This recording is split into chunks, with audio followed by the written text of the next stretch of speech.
Greetings, folks. Sealer here. As follow-up to the 3 carrier replays that I posted this week, I wanted to share my thoughts and opinions about a fairly controversial topic in World of Warships, and that is the practice of carrier hunting. The match in the background was provided by my colleague USS Irwin M. Fletcher, who was featured in this week's first carrier replay, and I'll leave links to all 3 of this week's carrier videos in the description below. So first of all, what is carrier hunting? I do expect that most or all of you are familiar with this term, but just to make sure that we're all on the same page, carrier hunting is the practice usually performed by a destroyer to deliberately find and attempt to sink an opposing carrier. The exercise is done while other gameplay is happening, like taking and defending caps, attacking other ships, etc., while the carrier hunting destroyer sails off, usually away from the team, on a separate mission to find the carrier.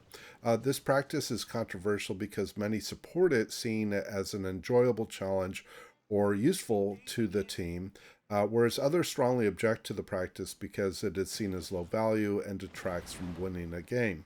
Note that I'm referring to the classical method of carrier hunting, which involves using a surface ship to find and sink a carrier, not the recent phenomenon referred to as spawn peeking or 899 divisions, showcased by Yuro in some of his recent videos.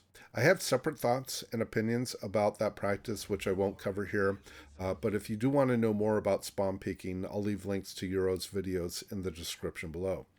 The motives behind carrier hunting vary, but the most common reasons I've seen are firstly, a perception that carriers are high value targets because they can have a significant influence on matches. The thought process here is that by taking out a carrier, this can significantly improve a team's chances to win. Secondly, some players simply enjoy the challenge of attempting to find and take out a carrier. It may also be that some players go carrier hunting out of, quote, tradition, for lack of a better word. Since the practice has been around for a long time, it might still be seen as something that what destroyers are supposed to do. Thirdly, many players strongly dislike carriers in general, even to the extent that they almost have like a personal vendetta and want to seek destruction of the carrier whether or not the team wins or loses. I've been in many matches where one of the destroyers announces in public chat that they intend to go after the other carrier, making it very clear from the onset what their intentions are.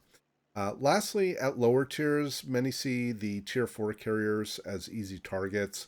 The maps are smaller, the carriers are quite slow, and the lower tier carrier players tend to be less skilled, making the carriers relatively easy targets. Now, my take on all of this is that with very few exceptions, carrier hunting is generally a terrible strategy, at least with regard to trying to win a game. If the motive of a carrier hunter is mainly for personal satisfaction and they don't really care about winning or losing, then there may not be much I can say to influence their intentions, whether that be driven by a perception of fun or challenge, or they just are vindictive and they hate carriers in general. The one thing I would say to such players is keep in mind that there are 11 other players on the team that may care about winning to varying degrees. The game isn't about each individual players by themselves. Many players, like myself, participate in multiplayer quasi-competitive games like World of Warships precisely because they enjoy the challenge of playing to win matches. The interest in winning is also the reason we see much of the salty language in the game. Players get frustrated when they apply effort to win and then they don't see their teammates reciprocating in good faith. So I feel it's important to respect other players by supporting them in a team effort. But why do I think that carrier hunting isn't useful for winning games? Well, in my mind, carrier hunting creates a number of issues.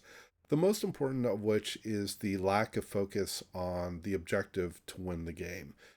Teams depend on destroyers to spot objective areas, contest and defend those areas, and challenge opponents who are trying to do the same.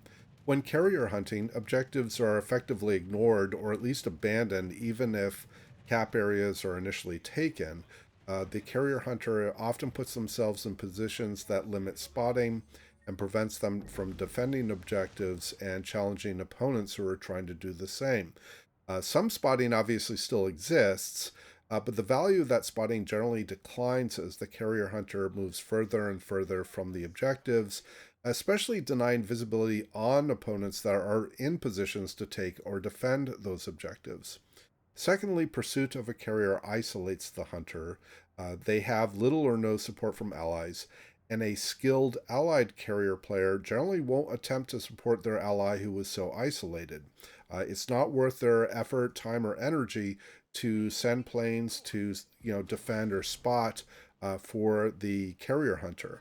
Moreover, in the reasonable likelihood that the hunter is discovered before they find the carrier, they are often easily cornered and focused out, largely wasting their efforts. Thirdly, there's no guarantee that the destroyer will even find the carrier. Many carrier players move their ships as battle conditions change, as they should do, making discovery harder or frankly just straight up impossible. Finally, even if the destroyer does spot the carrier, there's little guarantee they will successfully sink it. For a skilled carrier player, they are already accounting for all of the opposing destroyers. The hunter has done their opposition a favor by simply serving themselves up as an easy kill for the carrier. The carrier didn't have to go looking for the destroyer. The destroyer willingly went to them. Again, the isolated destroyer has no support from the allies, and because the destroyer is relatively close to the carrier can cycle their attacks quickly and finish off the destroyer. And now the carrier's team has a better chance to win because there's one fewer destroyer to worry about and one fewer opponent in the game. Now, for an unskilled carrier player, they often aren't having a significant influence on the match anyway. The hunting destroyer has handicapped his team by limiting or denying them the support they need to play to the objective, just to go after a target that isn't significantly impacting the game. Unfortunately, the outcome of wins and how experience is calculated often gives a carrier hunter the false impression that they've performed well, and this can encourage the practice of carrier hunting even further. Wargaming rewards significant experience to players who do most or all of the damage against a carrier, and that often places them high on the leaderboard at the end of the game.